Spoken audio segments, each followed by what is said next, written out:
Chapter 9. As he was sitting at breakfast next morning, Basil Hallward was shown into the room. "I am so glad I have found you, Dorian," he said gravely. "I called last night, and they told me you were at the opera. Of course, I knew that was impossible. But I wish you had left word where you had really gone to. I passed a dreadful evening, half afraid that one tragedy might be followed by another.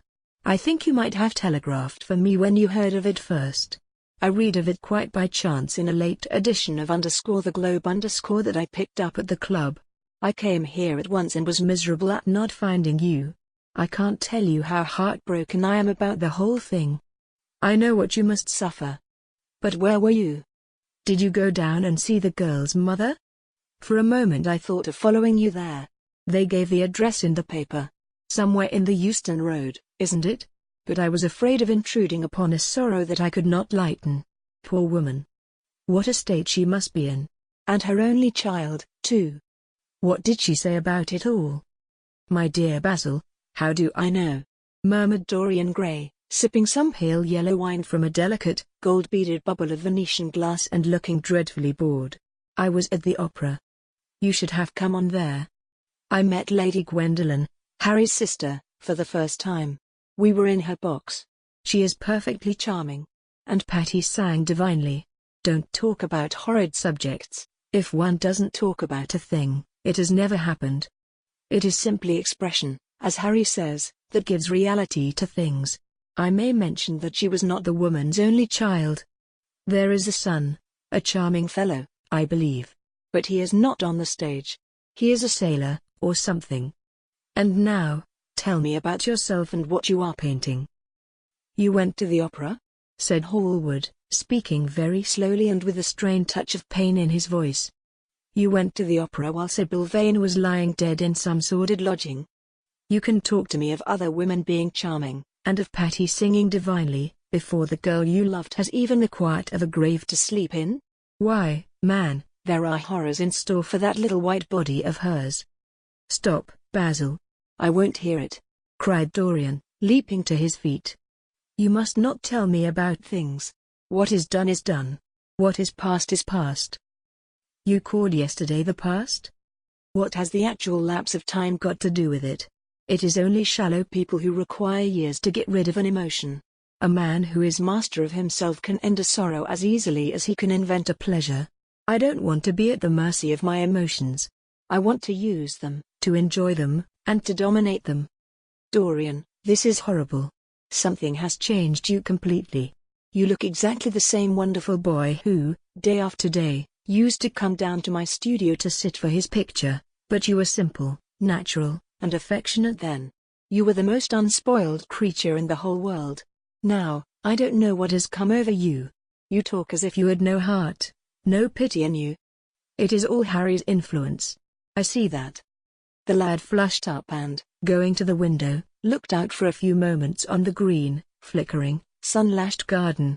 "I owe a great deal to Harry, Basil," he said at last, "more than I owe to you. You only taught me to be vain." "Well, I am punished for that, Dorian. Oh, shall be some day." "I don't know what you mean, Basil," he exclaimed, turning round. "I don't know what you want." "What do you want?" "I want the Dorian Gray I used to paint," said the artist sadly. "Basil," said the lad, going over to him and putting his hand on his shoulder, "you have come too late. Yesterday, when I heard that Sybil Vane had killed herself." "Killed herself? Good heavens!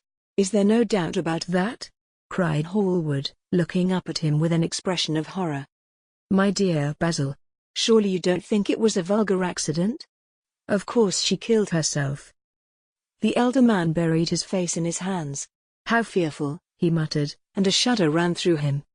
"No," said Dorian Gray, "there is nothing fearful about it. It is one of the great romantic tragedies of the age. As a rule, people who act lead the most commonplace lives. They are good husbands, or faithful wives, or something tedious. You know what I mean, middle-class virtue and all that kind of thing. How different Sybil was. She lived her finest tragedy. She was always a heroine. The last night she played, the night you saw her, she acted badly because she had known the reality of love. When she knew its unreality, she died, as Juliet might have died. She passed again into the sphere of art. There is something of the martyr about her. Her death has all the pathetic uselessness of martyrdom, all its wasted beauty. But, as I was saying, you must not think I have not suffered. If you had come in yesterday at a particular moment about 5:30, perhaps, or 5:45, you would have found me in tears. Even Harry, who was here, who brought me the news, in fact, had no idea what I was going through. I suffered immensely. Then it passed away. I cannot repeat an emotion. No one can, except sentimentalists. And you are awfully unjust, Basil. You come down here to console me. That is charming of you. You find me consoled, and you are furious. How like a sympathetic person. You remind me of a story Harry told me about a certain philanthropist who spent 20 years of his life in trying to get some grievance redressed, or some unjust law altered. I forget exactly what it was. Finally he succeeded, and nothing could exceed his disappointment. He had absolutely nothing to do, almost died of ennui, and became a confirmed misanthrope. And besides, my dear old Basil, if you really want to console me, teach me rather to forget what has happened, or to see it from a proper artistic point of view. Was it not Gautier who used to write about _la consolation des arts _? I remember picking up a little vellum-covered book in your studio one day and chancing on that delightful phrase. Well, I am not like that young man you told me of when we were down at Marlow together, the young man who used to say that yellow satin could console one for all the miseries of life. I love beautiful things that one can touch and handle. Old brocades, green bronzes, lacquer work, carved ivories, exquisite surroundings, luxury, pomp. There is much to be got from all these. But the artistic temperament that they create, or at any rate reveal, is still more to me. To become the spectator of one's own life, as Harry says, is to escape the suffering of life. I know you are surprised at my talking to you like this. You have not realized how I have developed. I was a schoolboy when you knew me. I am a man now. I have new passions, new thoughts, new ideas. I am different, but you must not like me less. I am changed, but you must always be my friend. Of course, I am very fond of Harry. But I know that you are better than he is. You are not stronger, you are too much afraid of life, but you are better. And how happy we used to be together. Don't leave me, Basil, and don't quarrel with me. I am what I am. There is nothing more to be said. The painter felt strangely moved. The lad was infinitely dear to him, and his personality had been the great turning point in his art. He could not bear the idea of reproaching him any more. After all, his indifference was probably merely a mood that would pass away. There was so much in him that was good, so much in him that was noble. Well, Dorian, he said at length, with a sad smile, I won't speak to you again about this horrible thing, after today. I only trust your name won't be mentioned in connection with it. The inquest is to take place this afternoon. Have they summoned you? Dorian shook his head, and a look of annoyance passed over his face at the mention of the word inquest. There was something so crude and vulgar about everything of the kind. They don't know my name, he answered. But surely she did? Only my Christian name, and that I am quite sure she never mentioned to anyone. She told me once that they were all rather curious to learn who I was, and that she invariably told them my name was Prince Charming. It was pretty of her. You must do me a drawing of Sybil, Basil. I should like to have something more of her than the memory of a few kisses and some broken pathetic words. I will try and do something, Dorian, if it would please you. But you must come and sit to me yourself again. I can't get on without you. I can never sit to you again, Basil. It is impossible, he exclaimed, starting back. The painter stared at him. My dear boy, what nonsense, he cried.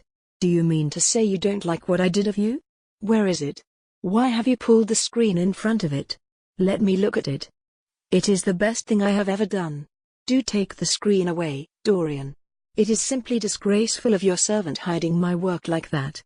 I felt the room looked different as I came in. My servant has nothing to do with it, Basil. You don't imagine I let him arrange my room for me? He settles my flowers for me sometimes, that is all. No. I did it myself. The light was too strong on the portrait. Too strong. Surely not, my dear fellow. It is an admirable place for it. Let me see it. And Hallward walked towards the corner of the room. A cry of terror broke from Dorian Gray's lips, and he rushed between the painter and the screen. "Basil," he said, looking very pale, "you must not look at it. I don't wish you to." "Not look at my own work? You are not serious." "Why shouldn't I look at it?" exclaimed Hallward, laughing. "If you try to look at it, Basil, on my word of honor I will never speak to you again as long as I live. I am quite serious. I don't offer any explanation, and you are not to ask for any. But, remember, if you touch this screen, everything is over between us." Hallward was thunderstruck. He looked at Dorian Gray in absolute amazement. He had never seen him like this before. The lad was actually pallid with rage. His hands were clenched, and the pupils of his eyes were like discs of blue fire. He was trembling all over. "Dorian, don't speak." "But what is the matter?" "Of course I won't look at it if you don't want me to," he said, rather coldly, turning on his heel and going over towards the window. "But, really, it seems rather absurd that I shouldn't see my own work, especially as I am going to exhibit it in Paris in the autumn. I shall probably have to give it another coat of varnish before that, so I must see it someday, and why not today?" "To exhibit it? You want to exhibit it?" exclaimed Dorian Gray, a strange sense of terror creeping over him. Was the world going to be shown his secret? Were people to gape at the mystery of his life? That was impossible. Something he did not know what had to be done at once. "Yes. I don't suppose you will object to that. Georges Petit is going to collect all my best pictures for a special exhibition in the Rue d'Assise, which will open the first week in October. The portrait will only be away a month. I should think you could easily spare it for that time. In fact, you are sure to be out of town. And if you keep it always behind a screen, you can't care much about it." Dorian Gray passed his hand over his forehead. There were beads of perspiration there. He felt that he was on the brink of a horrible danger. "You told me a month ago that you would never exhibit it," he cried. "Why have you changed your mind? You people who go in for being consistent have just as many moods as others have. The only difference is that your moods are rather meaningless. You can't have forgotten that you assured me most solemnly that nothing in the world would induce you to send it to any exhibition. You told Harry exactly the same thing." He stopped suddenly, and a gleam of light came into his eyes. He remembered that Lord Henry had said to him once, half seriously and half in jest, "If you want to have a strange quarter of an hour, get Basil to tell you why he won't exhibit your picture." He told me why he wouldn't, and it was a revelation to me. Yes, perhaps Basil, too, had his secret. He would ask him and try. "Basil," he said, coming over quite close and looking him straight in the face, "we have each of us a secret. Let me know yours, and I shall tell you mine. What was your reason for refusing to exhibit my picture?" The painter shuddered in spite of himself. "Dorian, if I told you, you might like me less than you do, and you would certainly laugh at me. I could not bear your doing either of those two things. If you wish me never to look at your picture again, I am content. I have always you to look at. If you wish the best work I have ever done to be hidden from the world, I am satisfied. Your friendship is dearer to me than any fame or reputation." "No, Basil, you must tell me," insisted Dorian Gray. "I think I have a right to know." His feeling of terror had passed away, and curiosity had taken its place. He was determined to find out Basil Hallward's mystery. "Let us sit down, Dorian," said the painter, looking troubled. "Let us sit down. And just answer me one question. Have you noticed in the picture something curious? Something that probably at first did not strike you, but that revealed itself to you suddenly?" "Basil!" cried the lad, clutching the arms of his chair with trembling hands and gazing at him with wild startled eyes. "I see you did. Don't speak. Wait till you hear what I have to say. Dorian, from the moment I met you, your personality had the most extraordinary influence over me. I was dominated, soul, brain, and power, by you. You became to me the visible incarnation of that unseen ideal whose memory haunts us artists like an exquisite dream. I worshipped you. I grew jealous of everyone to whom you spoke. I wanted to have you all to myself. I was only happy when I was with you. When you were away from me, you were still present in my art. Of course, I never let you know anything about this. It would have been impossible. You would not have understood it. I hardly understood it myself. I only knew that I had seen perfection face to face, and that the world had become wonderful to my eyes, too wonderful, perhaps, for in such mad worships there is peril, the peril of losing them, no less than the peril of keeping them. Weeks and weeks went on, and I grew more and more absorbed in you. Then came a new development. I had drawn you as Paris in dainty armor, and as Adonis with huntsman's cloak and polished boar spear. Crowned with heavy lotus blossoms you had sat on the prow of Adrian's barge, gazing across the green turbid Nile. You had leaned over the still pool of some Greek woodland and seen in the water's silent silver the marvel of your own face. And it had all been what art should be, unconscious, ideal, and remote.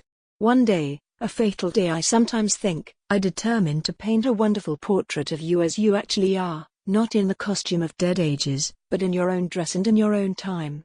Whether it was the realism of the method, or the mere wonder of your own personality, thus directly presented to me without mist or veil, I cannot tell. But I know that as I worked at it, every flake and film of color seemed to me to reveal my secret. I grew afraid that others would know of my idolatry. I felt, Dorian, that I had told too much, that I had put too much of myself into it. Then it was that I resolved never to allow the picture to be exhibited. You were a little annoyed.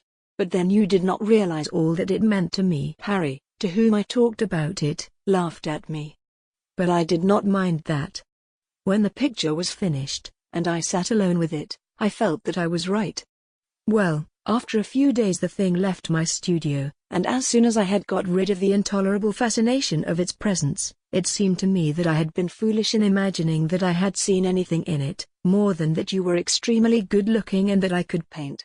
Even now I cannot help feeling that it is a mistake to think that the passion one feels in creation is ever really shown in the work one creates.